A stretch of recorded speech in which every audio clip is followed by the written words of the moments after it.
Many a times, right after we say we have been crucified with Christ, we have died with him, we have been buried with him, the natural question is, why am I still feeling the tendency to sin? That means my old man is still alive, right? So that means I need to crucify my old man. Where is the problem here?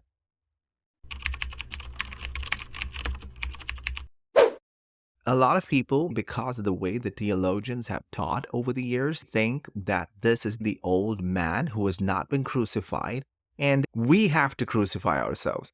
Now, that is biblically erroneous teaching. In the Bible, it is very clear that you have been crucified with Christ. That is a fact that has been written throughout the scriptures. You cannot deny that fact. And Paul says to reckon yourselves dead to sin. He doesn't say to consider yourself alive. So where is the problem here? First and foremost, we need to understand that you don't need to have a sinful nature in order to be tempted to sin. Think about Adam, for instance. He was created perfect. So why was he tempted to sin? You really don't need a sinful nature in order to be tempted to sin. But I agree there's something apart from your old self which is pushing you to sin or tempting you to sin. That is the flesh. What is the flesh? A lot of times, flesh has been taught off as something bad. So when you say someone is walking according to the flesh, we understand it as walking according to sexual immorality or strife or division or things like that. It's something really bad. But flesh is not always bad. Even if you look at the meaning of the word flesh, which is G4559, in the Strong's Concordance, and it's the word sarkikos, or sometimes it's translated as sarx. It means also that material things needed for sustenance. In Romans 15, verse 27, Paul was saying that if the Gentiles have shared in the spiritual things, you are indebted to minister to them also in material things. 1 Corinthians chapter 9, verse 11, where Paul talks about, is it too much if we reap material things from you? This material here is actually sarkikos, or flesh. So it's not always the bad things. Paul is not saying, is it too much if we reap flesh from you? No, that's not what he's saying. He is saying that if we reap material things, things that we need in your daily life. So what is the flesh? Flesh is a natural programming. It is a mindset. It's an unrenewed mindset. So flesh is a natural programming which motivates us to put confidence apart from Christ.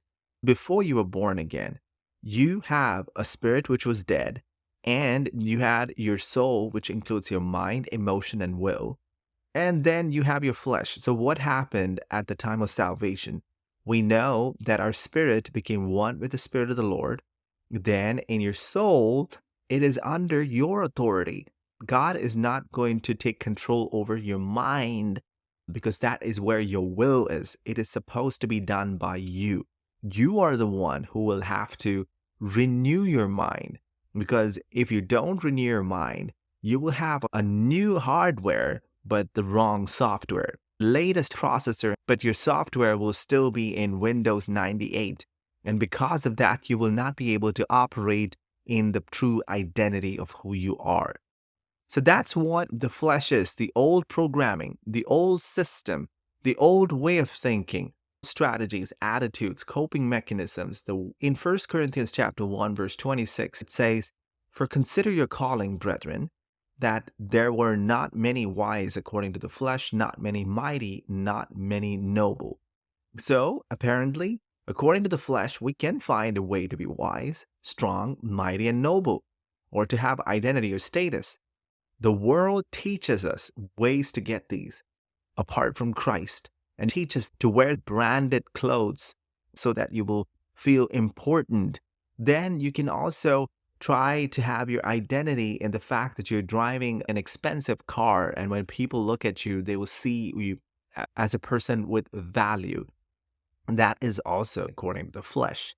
The world teaches us ways to get status. Now you see, doing these are not bad things. You can earn money and still have your identity in Christ.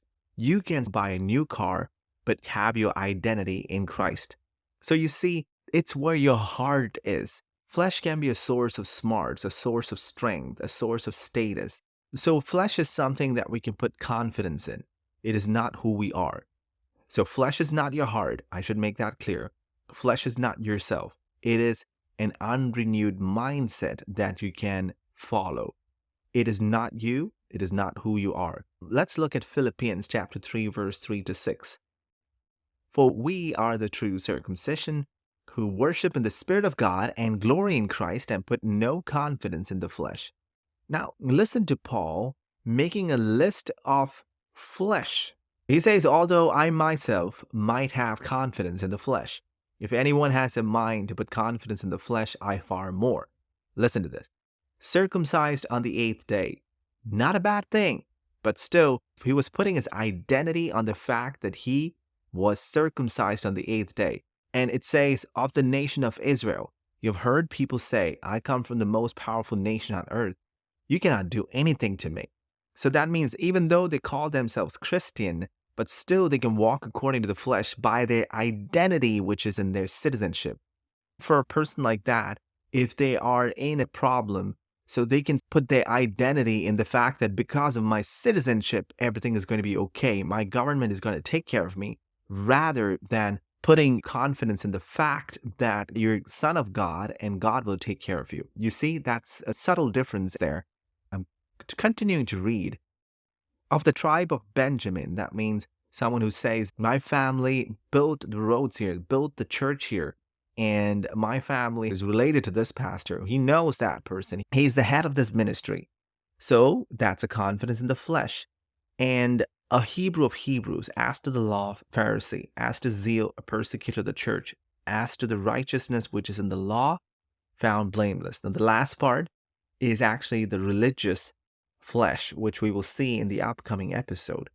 But here you see that Paul talks about status, heritage, and putting a confidence in that.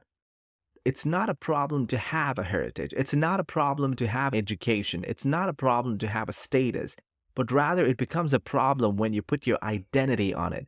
I remember a few years ago that when I was doing my PhD, I was a student, and because of that, we were not dressed really amazing. You understand what I mean there? And my wife and I, we would go around in bicycles and were living very modest.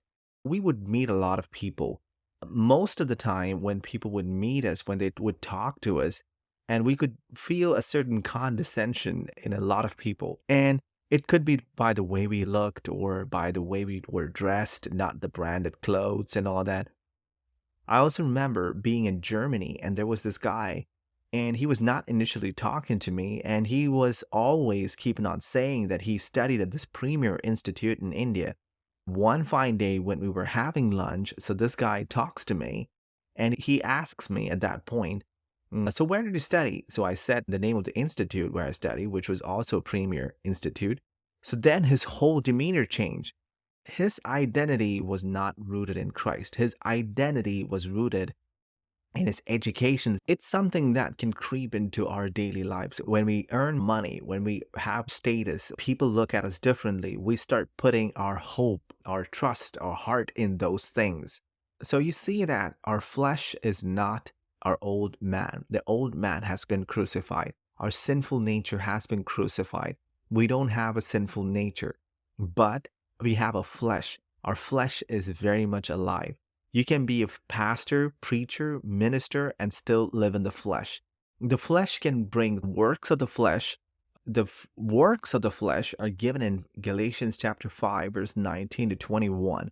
Now the deeds of the flesh are evident, which are immorality, impurity, sensuality, idolatry, sorcery, enmity, strife, jealousy, outbursts of anger, disputes, dissensions, factions, envying, drunkenness, carousing.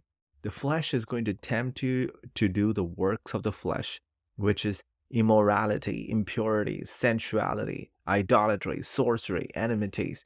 It is pushing from within these things. That's what the flesh does. When it says in walk by the Spirit and not by the flesh, it means set your minds on the Spirit, not on the flesh. So when these inappropriate thoughts or deeds of the flesh come, which is not you. You have been crucified. So when it comes, you have a choice to not obey the flesh, but rather walk in the Spirit, because your true nature is given in Galatians chapter 5, verse 22. The fruit of the Spirit is love, joy, peace, patience, kindness, goodness, faithfulness, gentleness, self-control. This is your true nature. So you have an option to walk according to the flesh or walk according to the Spirit. That is the reason why, even though you are crucified, even though you have been buried, your old man is dead and you are not having any sinful nature anymore. But the flesh, the unrenewed mindset, can come up with things like these. The flesh can tempt you to do things, and that is the unrenewed mindset, which is the reason why Paul says in Romans chapter 12, verse 2, to be transformed by the renewal of your mind. Why?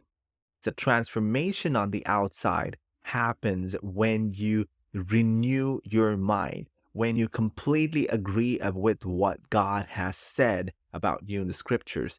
When you put your identity in Christ, that is the true mind renewal. So when that happens, the expression, the transformation, the metamorphosis, which is the word for transform there, or the change which happens to a caterpillar when it becomes a butterfly, that sort of external change happens to us from the spirit to the natural realm. That is when it shows outside. So we can be transformed. And if you go on reading that verse, it says, so that you will prove the will of God. You don't have to keep asking God, what is your will? What is your will? You will prove the will of God if you walk in the Spirit. If you walk by love, joy, peace, patience, kindness, goodness, faithfulness. If you live Christ inside out, you will prove the will of God. And that is how you walk. If you keep saying that I have not been crucified, I'm still a sinner. And if you identify yourself as a sinner, you're living by the flesh.